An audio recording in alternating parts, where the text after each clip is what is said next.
Hello, Jaywalkers. Welcome back to part 2 of Mark chapter 9, the Transfiguration. So this message I'm calling Seeing the Glory of Jesus. And so where we left off, we were talking about how Jesus came and he called us to deny ourselves and to follow him and to carry our cross and to live a life that's not ashamed of him. And then he said, you're going to see my glory. You're going to see that on the other side of this suffering and pain and choice that I've made to live a life like this is life and resurrection and newness and radiance and glory and beauty. And so he reveals that to these three guys on the mountain, Peter, James, and John, who he chose to go up with him. And then it continues. So I'm going to start back in verse 2, the whole transfiguration, and go through verse 8. And here's what it says. And 6 days after, Jesus took with him Peter, James, and John, and led them up a high mountain by themselves. And he was transfigured before them, and his clothes became radiant, intensely white, as no one on earth could bleach them. And there appeared to them Elijah and Moses, and they were talking with Jesus. And Peter said to Jesus, "Rabbi, it is good that we are here. Let us make 3 tents, one for you, and one for Moses, and one for Elijah." For he did not know what to say, for they were terrified. And a cloud overshadowed them, and a voice came out of the cloud. "This is my beloved Son. Listen to him." And suddenly looking around, they no longer saw anyone with them, but Jesus only. Man, that's another thing that we could have titled this message, Jesus only, but I'm getting ahead of myself. Let's look at this process. Here's what happened there. So the process of seeing Jesus' glory, because some of us probably, if we admitted it and honestly thought through it, we might say that we aren't sure that we've ever seen the glory of Jesus.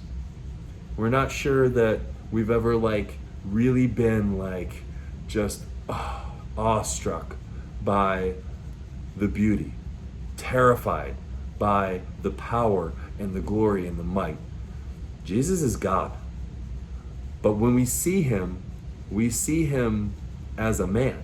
And not just any man. Normally when we see Jesus, we kind of picture him as a submissive, maybe servant type man, maybe compassionate, which he is. He's all of those things. And maybe forgiving, and he's super caring and loving. But Jesus is also 100% power, 100% glory, 100% deity, even as he's 100% man. And so this is something that, if you are wondering what it takes to really see the glory of Jesus, to be like one of those 3 disciples who witnessed it for themselves, so that it was something that they could hold on to through their difficulties and their struggles, then I think we have a process for that in these verses. And I want to kind of pull it out so we can see it. All right. I talked about a few of these steps last week because they come from the first few verses. But I didn't even have this in my notes, but the first thing I notice is, I'm looking at it right now, so this might be from God for somebody. It says, "and after 6 days." So remember, God made the whole of creation in 6 days. So 6 days could be considered a long time. And it might feel like a long time if you're waiting for something to happen. It's like saying God can, in the amount of time that it took God to create everything that you see, right? This next thing is going to happen. So it might be waiting. We might have to wait a while. We might have to wait to see God move. We might have to wait to see some things happen. We might be waiting, and then some stuff kind of redirects us. But it says after 6 days. So this did not happen immediately. If you're looking for something to happen immediately, that doesn't always go that way with God. He sometimes is on his own time. Well, he's always on his own timetable because time works different for him. He's actually outside of it. So something that seems long to us, it's already there for him. And he's got a purpose in us waiting, just like he has a purpose in bringing it at a specific time. So it says, after 6 days, Jesus took with him Peter and James and John and led them up a high mountain by themselves. So the first thing that I see, besides the waiting, I guess is the second thing, but the first thing I had before on my list is that in order to see Jesus in all his glory, we must first follow him. See, these guys chose to follow Jesus. He called them, he initiated it, and they said, yes, I want to follow you. I believe that you're worth following. I believe that you have something to share with me. I'm not going to come up with my own agenda anymore. It's yours. And where Jesus went, they went. And where Jesus said, do this, they did this. And they failed and they messed up and they did terrible a lot of the time. But they tried. They tried to do what Jesus said. And that's what it means to follow him. It doesn't mean to be perfect. It doesn't mean to get everything right. It just means to go with him and to do what he says the best that we can and to learn when we fall on our faces. So the first thing is follow him. We next see, it says, he led them up a mountain by themselves. So I live in Florida, and I think the average distance above sea level is like 10 feet. And maybe one of the highest points in Florida is like 100 and something feet. So it's not a very high elevation state. But we just went out west. And out west, there are some high elevations. You'll just be driving up mountains and you'll see valleys down below, and there's a lot of elevation changes. We went to Yosemite, and when we were there, we came down and looked at Yosemite Valley, and then there was this thing, it said a sign, it was like a mile to Inspiration Point. And I was like, man, Inspiration Point, that sounds beautiful. I want to be inspired. Family, friends, let's go. We're going to go to Inspiration Point. And we all decided that's a great idea. Well, a mile up the side of a mountain is not like a mile on flat ground. And we are breathing heavy, and it is not easy, and the air is thinner, and it's just tough. We, I think, made it to Inspiration Point.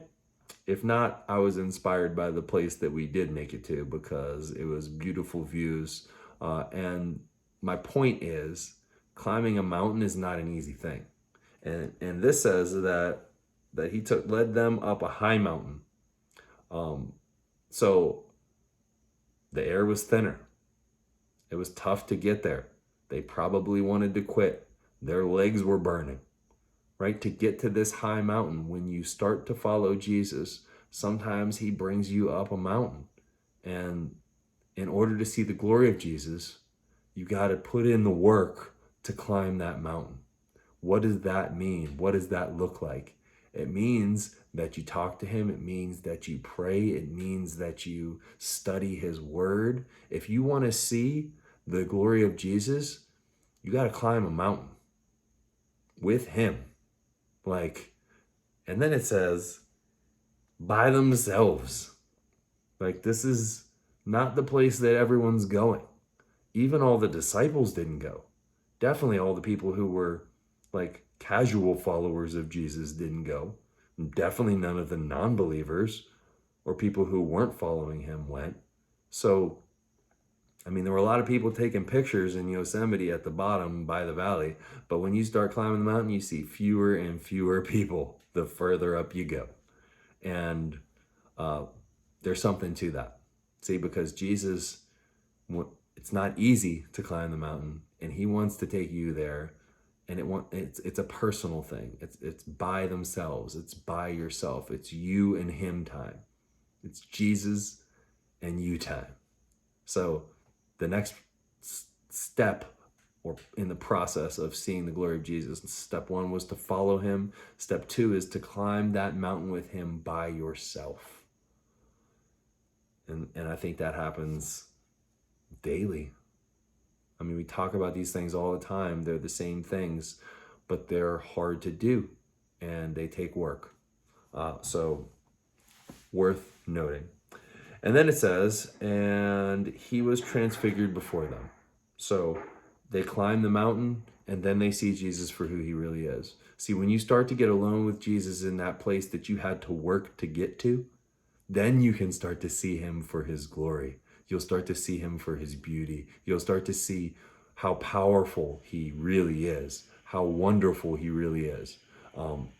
And it says, his clothes became radiant, intensely white, as no one on earth could bleach them. So it's supernatural. It's like they knew something was happening that was beyond possible in the realm of what people can do. And you start to see things. You start to see Jesus, and you start to see things happen when you get alone with God on that mountain, when you put the effort in to follow him to the high places that other people don't go to. You will start to see things that other people don't see. Supernatural, unbelievable, impossible things start to happen. And by the way, they're really the things that are the real thing and that are there all the time. I talked about that last week, because Jesus hiding his glory was a bigger miracle than Jesus revealing it in this moment. So that is what I guess you could say step 3 is. You see Jesus for who he really is. Now, some people, that moment, I've chosen to follow him. I've now put in some effort to get to know him better and to spend personal time with him. And then I see him for who he really is. But because just saying you're going to follow Jesus or just praying a prayer is not the end of this journey. It is just the beginning. It's step 1, saying I'm going to follow you.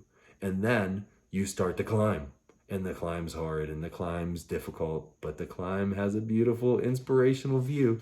And not only do you get a beautiful inspirational view of the world, but you get a beautiful inspirational view of Jesus in his full glory. And you see him for who he really is. So that's the third thing in this process, is you see Jesus for who he really is. And then it says, and there appeared to them Elijah with Moses, and they were talking with Jesus. So we talked about that before also in part 1, and we saw that basically they were representing something. They were representing the importance of this moment. But remember, they came to see him. They came to talk to him. He was the star of this show. And it says, and then Peter said to Jesus, Rabbi, it is good that we are here. He's right about that one. Blessed, lucky, awesome, chosen. Let us make 3 tents. Tents, some versions would say tabernacles or pillars or something along those lines. So it's like he wants to build a monument. It's almost saying he wants to set up there. Like he just wants to stay there. Like, Jesus, this is awesome. I see who you are now. Let's just stay here. And I think a lot of Christians do this. Like, they see Jesus for who he is. They see his glory, and they're good just staying there. Like, they just want to stay in his glory as much as they can. They want to stay in church. They want to stay with their Bible study friends. They want to stay with their Christian people. They just want to set up camp with the glory of Jesus and just live in it and bask in it. And that's awesome. Like, what kind of a great life is that? It's a great life to bask and set up tent, set up shop at the top of the mountain in the glory of Jesus. And that'd be pretty cool, right? Awesome moment, awesome time. But remember, this isn't the whole process yet. This is something that's happening. And actually, we're about to find out that Peter's a little bit off when he wants to do this. It says, let us make 3 tents, one for you and one for Moses and one for Elijah. For he did not know what to say, for they were terrified. So that's kind of weird, right?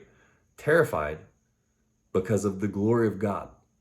Seeing Jesus in his full glory reveals how non-perfect we are, how non-glorious we are. People, so weak, so flip-floppy, so fickle. Looked at himself and he wasn't shining. Light wasn't coming from him like glory from, the center of his being, but it was coming from Jesus. And that showed him the difference between him and Jesus. That showed him how far off he was. But he made a mistake too. He put Moses and Elijah at the same place as Jesus. So basically he says, let's make 3 tents. Obviously, all 3 of you are super important. Like, Moses is here. Wow. First of all, they recognized him, Moses and Elijah, without being introduced, which is kind of cool, because it's like suggesting that maybe we'll recognize people when we see them in glory or next to the glory of Christ. We'll just know who they are, even if we've never met them before. That'd be cool, going to like meet these people one day and you already recognize them and know who they are, even though you've never personally seen them before. But they knew who they were. And not only that, Peter goes, this is a really special moment. Like, let's just stay here in this moment. Moses is here. He's amazing. Elijah's here. He's amazing. You're here. You're amazing. Like, let's make 3 pillars or 3 tents or 3 tabernacles, and we'll just set up shop here. It's going to be awesome. And he was off. First of all, Jesus is not on a level playing field with Elijah or with Moses. Jesus is who these 2 were looking to fulfill the promises of God. They were building blocks that were trying to stack up high enough to allow people to see Jesus, who was one day coming, the Messiah. So Peter messed up. And I would say this is really step 4 on the process of seeing the glory of Jesus. It's that we would say or do something stupid because we're scared. Because it said his reason, for they were terrified. So we get scared. Maybe it's scared that we're not going to be able to stay in the presence of the glory of God. Maybe it's scared that we see how far off we are and we don't want to be. We want to be better than we are. Maybe it's scared of something else, but we're scared. And that fear leads us to say or do something stupid or to miss the point. See, people aren't God. We're not as glorious as Jesus. We haven't gotten it all figured out. We don't shine. We don't glow. Nobody's there to visit and talk to us as if waiting for some next thing to happen, because they were still waiting in that time for Jesus to fulfill and complete his mission. And so, man, just that opportunity that they had to come and talk to him is really cool. But Peter did something dumb, just like we all will do.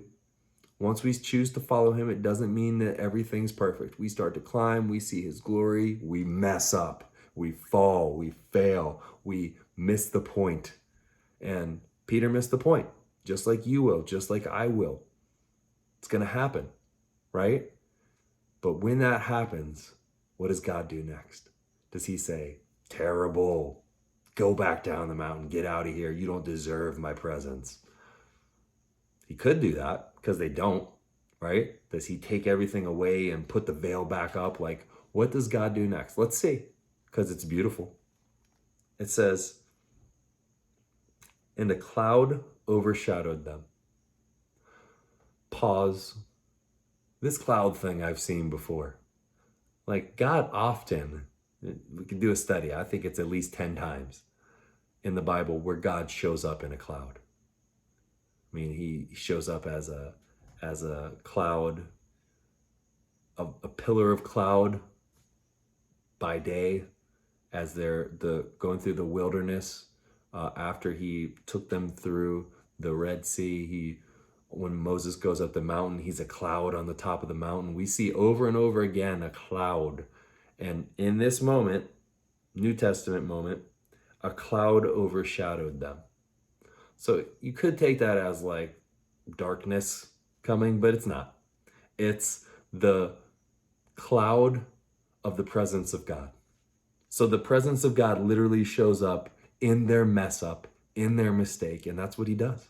In Peter's moment of saying something stupid, trying to do something stupid because he's scared,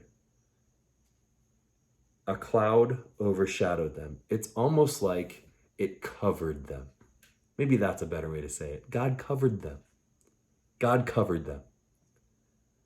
And a voice came out of the cloud, and God spoke to them.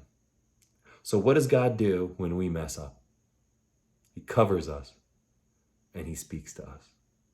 But what does he say? Because this is going to be cool if he tells us what he's going to tell us when we mess up. Here's what he says. This is my beloved son. Listen to him. That's so cool. So what Peter just said was Moses, Elijah, Jesus, the law, the prophets, the Son of God. Let's build something for all three of them. And God goes, close, Pete, slow your roll. I'm going to cover you. Listen. And he speaks. And he says,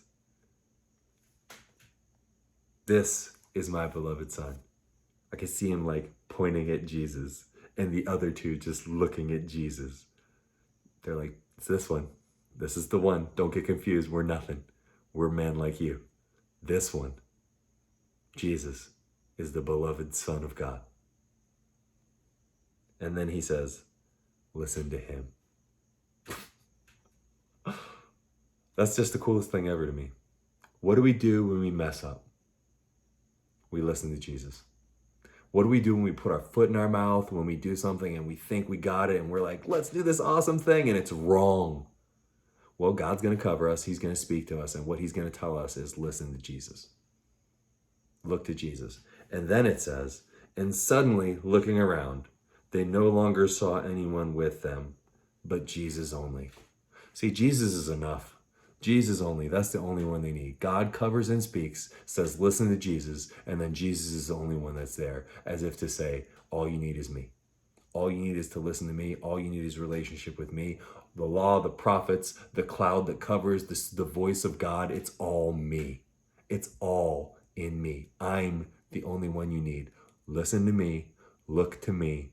Jesus. Don't worry about the things that other people say. Don't worry about what other people are doing and what they're getting credit for. Don't worry about the rules that you've broken or the prophecies that were spoken about you. Don't worry about those things. Don't even worry about getting up to see the face of God through the cloud, because once you've seen me, you've seen the face of God. You have everything you need if you have Jesus. Follow him, climb the mountain to be with him, seek him and see him for who he is. Realize that when you mess up, God covers you, God has spoken, and what he says is, look to my son.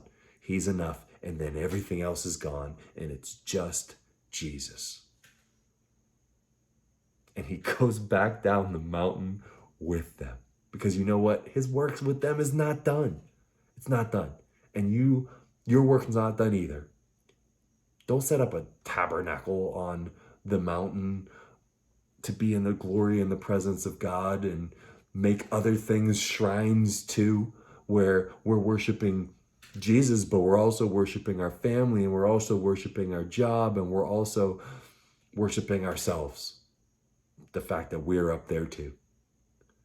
Jesus says, this is a good view up here, isn't it? Now let's go back down together and let's finish this work. I still got a cross to carry, and so do you.